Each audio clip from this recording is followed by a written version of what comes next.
You're watching Picks on Politics with Dan Manarino. And welcome back to Picks on Politics, everybody. Governor Phil Murphy will soon hand over the reins to Congresswoman Mikie Sherrill, who I just spoke with after serving New Jersey for 8 years. And I also spoke with Mr. Murphy about his legacy and the future of New Jersey politics. Here's our final conversation.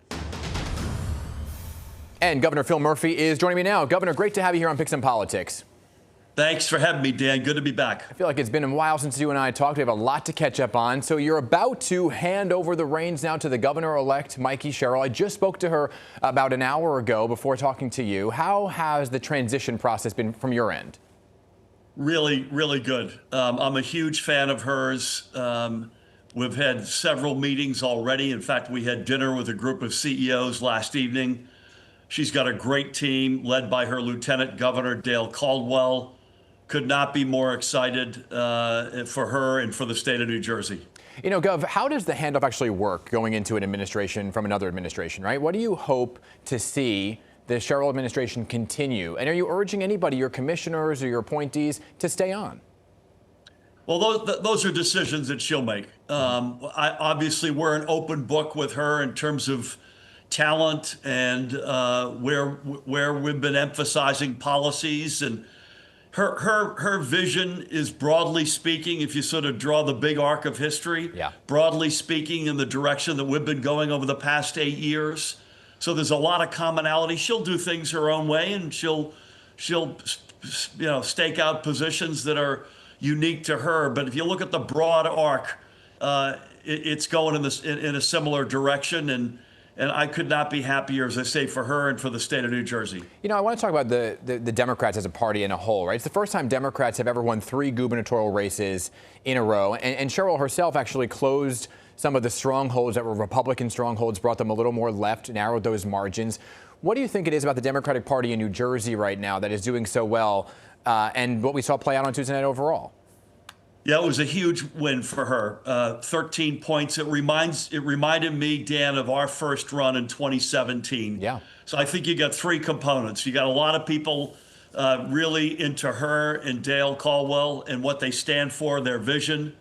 Secondly, as I mentioned a little selfishly, they probably were endorsing the general direction as to where we've been going the past 8 years, and that's gratifying, obviously. You also had a huge amount of, wait a minute, this America is not the one I signed up for. And there's a huge amount of, wait a minute, including people in the middle of the political spectrum who said, enough, I'm not into this wrecking ball in the East Wing, freezing the Gateway Tunnel, making the callous, cruel decision to not fund SNAP or food stamps, yanking people out of warehouses indiscriminately without any sense of people's immigration status or any sense of anyone's done anything wrong. I think you had a lot of people turning out and say, you know what, that's not the America I signed up for. Yeah, and I'm curious what you think then, listening to you very carefully here, that Democrats need to do right now to unify as a whole, not just in New Jersey, but there's been a lot of talk about where the party is going, right? And they did win big on election night, but then people are saying they fumbled the play with the vote on the government shutdown. Yeah, I don't agree with the senators that defected. Somebody said they snatched, well, I'm gratified the government's open again, don't get me wrong, and things like SNAP funding is flowing, and that's a good thing. But boy, I think they got very little back for the position that they staked out, particularly on health care. Someone mentioned to me they stole defeat from the jaws of victory. I don't think it's a long-term impact.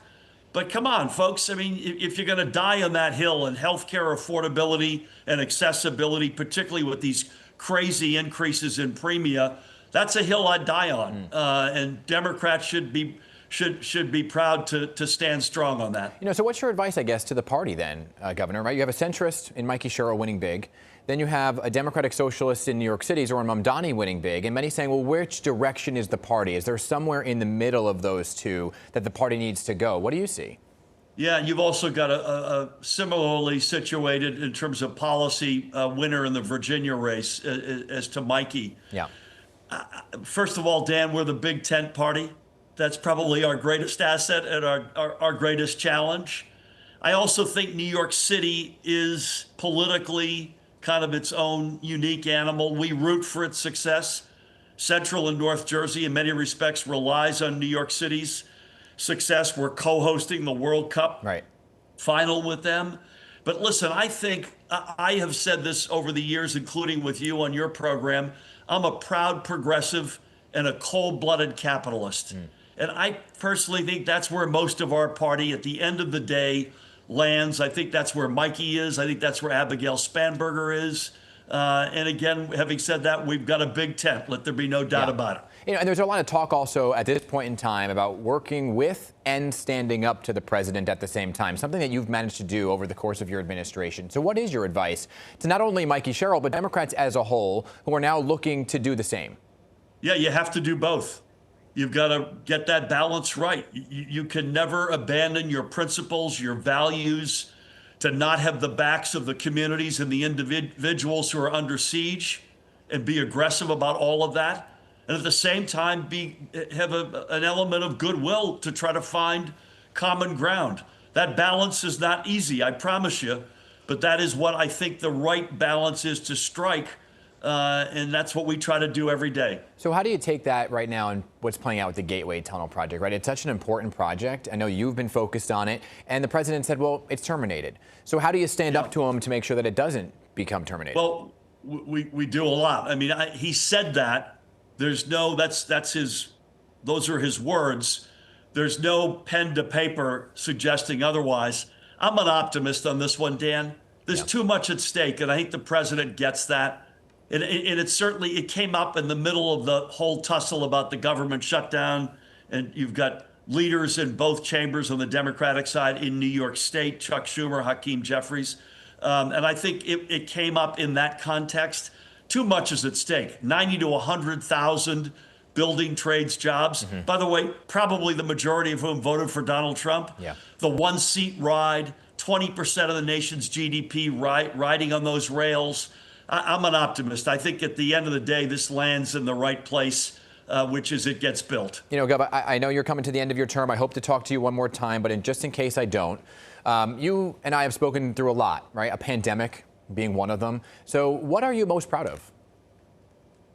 Listen, this has been the responsibility position of a lifetime. I'm proud of the fact, among other things, Dan, we are who we said we would be. Sometimes in politics, folks campaign on one theme and then they get into office and it turns out that's not who they are. I don't think we've ever violated that. We are who we said we would be. I'm humbled by the support I've gotten from 9.5 million extraordinary New Jerseyans. We've got a couple of months still to go. I promise you we're going to sprint through the tape. We've got a lot of balls in the air right now, a lot of really good stuff. So in addition to the transition and doing everything we can to give Mikie and her team a smooth runway, we have a lot we still want to accomplish, and we've got our heads down sprinting right now. Up against the clock here, but a presidential run for you ever? I don't know. Haven't given it a lick of thought. We're going to take a little bit of time off, recharge the batteries, and then we'll figure out what moves we make from there. Okay, not a